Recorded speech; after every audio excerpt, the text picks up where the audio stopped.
Does that sound good? Then there's the rules over there. All right, let's move on from here. Let's talk about our main subject here, and that is Apple and the new Mac Pro and the new I forgot the name of the version of Apple, Catalina, Mac Catalina, iOS Catalina, iOS 13, all that other good stuff, and they basically announced, hey, with all these new updates, one of the things, and we knew it was coming, iTunes was old. It started out, it was great when it started out, and then it got better, and it got better. Then they had podcasts, it got better. Then they added it for Windows, and it got better.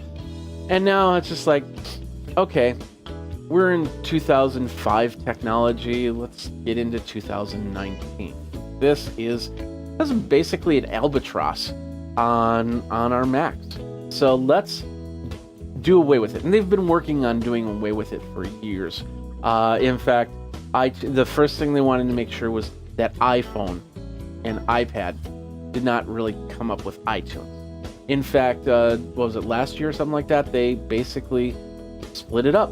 And they said, okay, you got your podcast app, you got your music app, and you got there's a third app, and I'm blanking on it right now, but that's okay. We don't care about those apps. So already your iPhone and your iPad does this. There's no iTunes. So now they're giving you a version of Mac where you don't need to download iTunes. No, that piece of software, don't have to worry about it. In fact, when you install Catalina, iTunes will go away.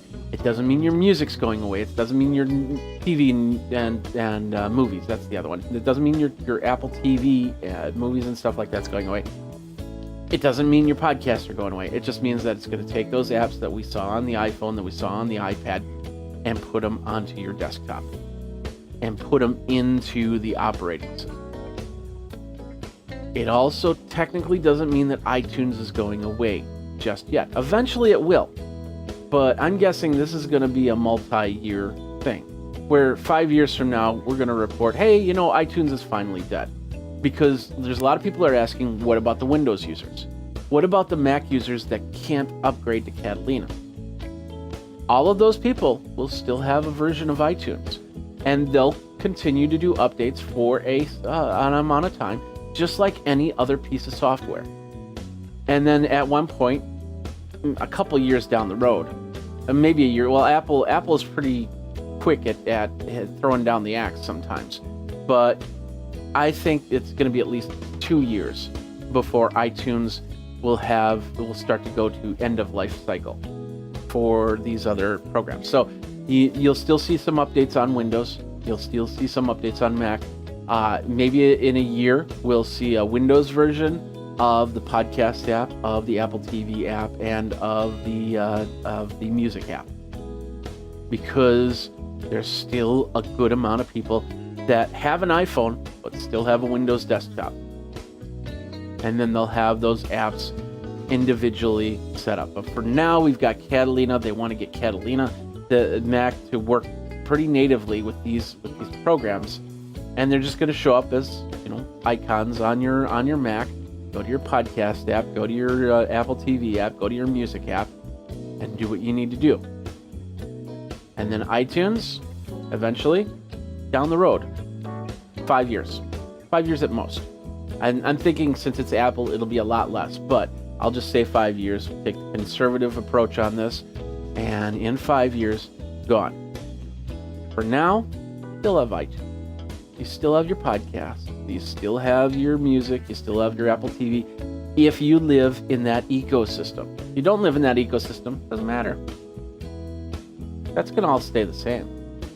So, and like I said, iTunes, it's time for iTunes to go bye-bye. It was one of the best things to have at the beginning, and it's made them a lot of money. But sometimes you just got to go, okay, time to move forward, and that's what's going on here. Is they are moving forward with 3 apps, and down the road that could even split into more apps. Well, maybe with Apple TV, you might have Apple TV and Apple Movies or something like that. I don't know. But for now, it's just the 3, and which makes perfect sense. And the best part is now, if they decide to do subscriptions on any of these things, they can do individual subscriptions. Could you imagine Apple doing a podcast subscription service where for $10 a month, you can get Apple Podcasts, Apple Proof Podcasts, stuff that's not on your regular podcast feeds? Would it still be called a podcast? It's on Apple. People are still going to call it a podcast, even if it ditches the RSS feed. That's kind of the catch-22.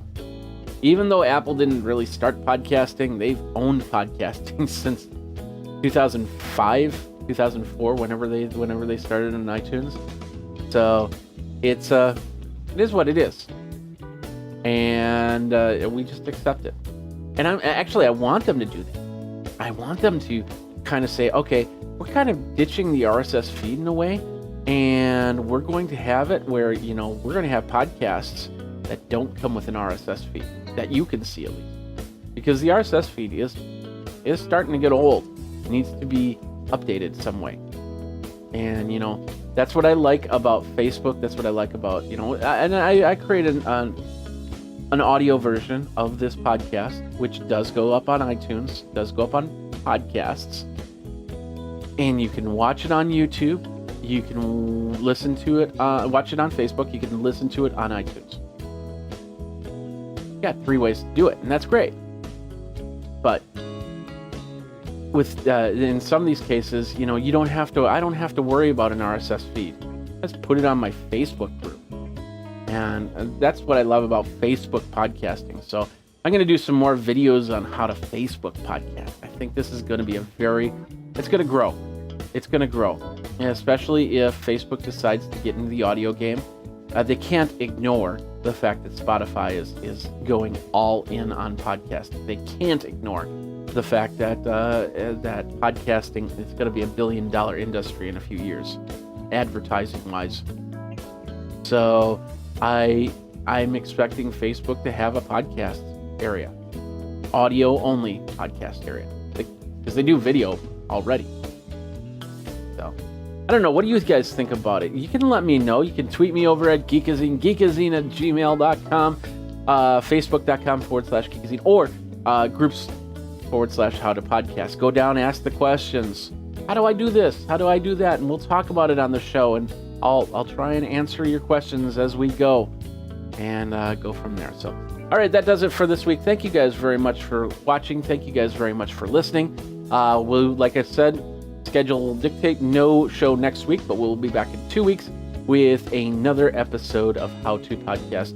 And please give me some input so I can continue to keep this show rolling in the positive direction that it always is going. So thanks a lot for watching. Thanks a lot for listening. Until next time, you guys geek out, and we'll see you next time. Take care.